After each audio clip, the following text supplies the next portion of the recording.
मी संसार माझा रेकीटे मालिकेत मोठा ट्विस्ट पाहायला मिळणार आहे. शनाया थेट अनुप्रियाच्या घरी मंगळसूत्र तुटल्याने वाढणार संकट. मागील काही भागांमध्ये आपण पाहिलं की अविनाशची कॉलेजमधली मैत्रीण शनाया पुन्हा त्याच्या आयुष्यात आली. कॉलेजमध्ये असताना शनायाचं अविनाशवर प्रेम होतं. काही कारणांमुळे ते वेगळे झाले. आता अनेक वर्षांनी शनाया पुन्हा अविनाशच्या आयुष्यात आले, पण यावेळी तिचा उद्देश फक्त जुन्या मैत्री जपण्याचा नसून अनुप्रिया आणि अविनाश यांच्या संसारात अडचणी निर्माण करणार असल्याचं दिसून येत आहे. मागील काही भागांमध्ये शनायाने अविनाशच्या जवळ जाण्याचा प्रयत्न केला. अनुप्रियाला अस्वस्थ वाटावं, दोघांमध्ये गैरसमज निर्माण व्हावे यासाठी ती वेगवेगळा डाव खेळताना दिसली. त्यामुळे आता तिच्या पुढच्या पावलाकडे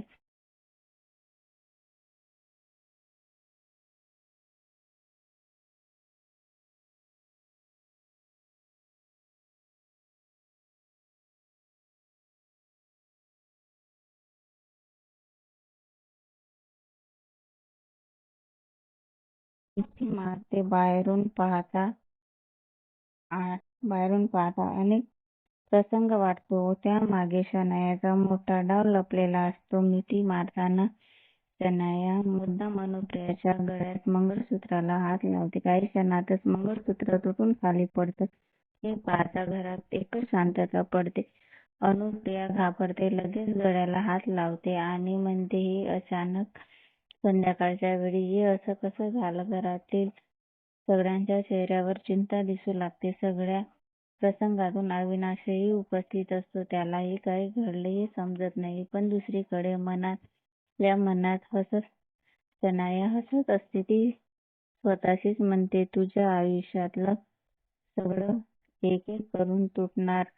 तिच्या या संवादावरून ती अनुप्रियाचा संसार उद्ध्वस्त करण्यासाठी आली असणार असे संकेत मिळतात. मंगळसूत्र तुटणं हा फक्त योग.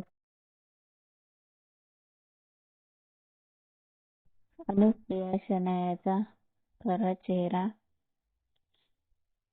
समजणार का? अविनाश पत्नीवर विश्वास ठेवणार की शनायाच्या बोलण्याला बळी पडणार? या घटनेनंतर अनुप्रिया आणि अविनाशच्या नात्यात दुरावा येणार का, असे अचानक प्रश्न निर्माण होतात. प्रेक्षकांच्या मनात निर्माण झाले आहेत. त्यामुळे पुढच्या भागांमध्ये शनाया आणखी कोणता डाव खेळणार, हिचा खरा चेहरा घरच्यांसमोर येणार का? अनुप्रिया तिच्या संसाराचं रक्षण करू शकेल का? अशाच मालिकांचे ताजे अपडेट जाणून घेण्यासाठी व्हिडिओला लाईक आणि चॅनलला सबस्क्राईब करा.